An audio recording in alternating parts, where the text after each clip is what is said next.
कुरुक्षेत्र में विशेष गहन पुनरीक्षण अभियान के तहत 85.25% एन्यूमरेशन फॉर्म डिजिटाइज हो चुके हैं। उपायुक्ता ने बताया कि अब नागरिक को 24 जुलाई तक बीएलओ के पास फॉर्म जमा कर सकते हैं।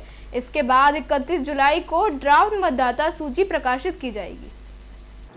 आज 15 जुलाई को ये एसआईआर के रिगार्डिंग हम इस पर जो चर्चा कर रहे हैं उसमें मैं सभी शहरवासियों को, सभी आपके माध्यम से सभी को एक अपडेट देना चाहूँगा कि भी जो एसआईआर की टाइमलाइंस हैं, जो 14 जुलाई तक डिजिटाइजेशन का जो टाइम था वो बढ़ा के 24 जुलाई तक कर दी गई। तो अभी तक जो ज़िले का, जो कुरुक्षेत्र का जो डाटा है वो ये है कि हमारा 99.99% जो है डिजिटाइजेशन हो चुका। सिर्फ 12 बजे तक हमारे 90 फॉर्म ऐसे हैं जो डिजिटाइज नहीं हुए हैं। 85.25% डिजिटाइजेशन हुआ है। 15% के करीब जो डिजिटाइजेशन नहीं हो पाया है वो है जो चाहे वोटर एब्सेंट था, घर पे जब हमारे बीएलओ गए शिफ्ट हो गया, या डेथ हो गई, या फिर वो डुप्लीकेट वोटर है, मतलब उसका 2 जगह पे मत है तो वो एक ही जगह पे फिर उसको दिखाएगा। तो उसको हम एएसडीडी में हमारा जो डाटा है उसमें उसी तरह से अनकलेक्टेबल हमारे बीएलओ ने मार्क किया है। तो कल तक इसकी टाइमलाइन थी। हम टाइमलाइन के हिसाब से हमारी चारों विधानसभा क्षेत्रों में जो एसआईआर की प्रक्रिया पूरी कर ली गई। कुछ जिलों में डिजिटाइजेशन रहता था प्लस मतदाताओं की भी मांग थी, तो उसकी टाइमलाइन इसीलिए 24 जुलाई को करी गई।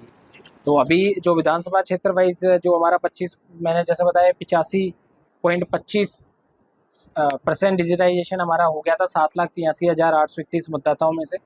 तो 1,15,502 मतदाता ऐसे हैं जिनका फॉर्म हमें रिसीव नहीं हुआ है।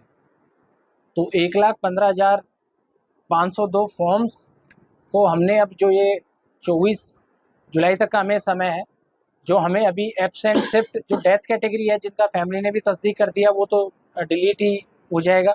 डुप्लीकेट वाला है वो भी चूँकि डाटा से आता है, पर एब्सेंट और शिफ्ट वाला है, कई लोग एब्सेंट का हम उसको मार्क करते हैं कि उसका फॉर्म नहीं आया, मतलब हमने बार बार उसके घर पे गए, हमने BLA 1 BLA 2 जो भी पॉलिटिकल पार्टीज़ हैं उनके माध्यम से भी मैसेज कराया। तो अब उन जो फॉर्म्स हैं उन फॉर्म्स को हम दोबारा इन अगले 9 दिन का जो हमें समय और मिला है उस समय में हमारे BLOs दोबारा से घर घर जाके अपने क्षेत्रवाद फिर दस्तक देंगे, फिर से मीटिंगें करेंगे और कोशिश करेंगे कि वो एब्सेंट या शिफ्ट जो वोटर है वो आइडेंटिफाई हो और उसका फॉर्म हम ले पाएँ। बाद में अगर जैसे हो सकता है वो यूनिवर्सिटी के एरिया में उसका मतदान होता था और आज वो उमरी एरिया में रहता है, तो वो बाद में अपना फॉर्म 7 और 8 से अपनी शिफ्टिंग की प्रक्रिया बाद में कर सकता है। लेकिन अभी अगर मतदाता सूची में नाम नहीं आएगा तो उसको बाद में क्लेम एंड ऑब्जेक्शन फाइल करना पड़ेगा। उसमें दोबारा काफ़ी लंबी प्रक्रिया एक बार हो जाती है।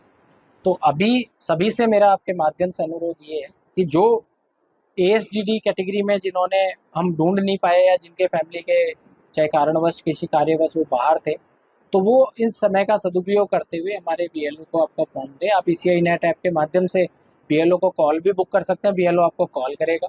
अगर वहाँ कोई कोऑर्डिनेशन का इशू, आपको कन्फ्यूज़न हो रहा है, तो आप हमारे 1950 1950 जो हेल्पलाइन नंबर है इलेक्शन की, उसमें कॉल करें और हम उस फॉर्म को कलेक्ट आपके घर से करवाएंगे। या आप अपने BLA 1 और BLA 2 जो पॉलिटिकल पार्टी का आपका जो भी नज़दीकी आपके पड़ोस में रहता है या आपके नज़दीक में रहता है, उनको भी फॉर्म दे दें, उनके माध्यम से वो फॉर्म हमारे तक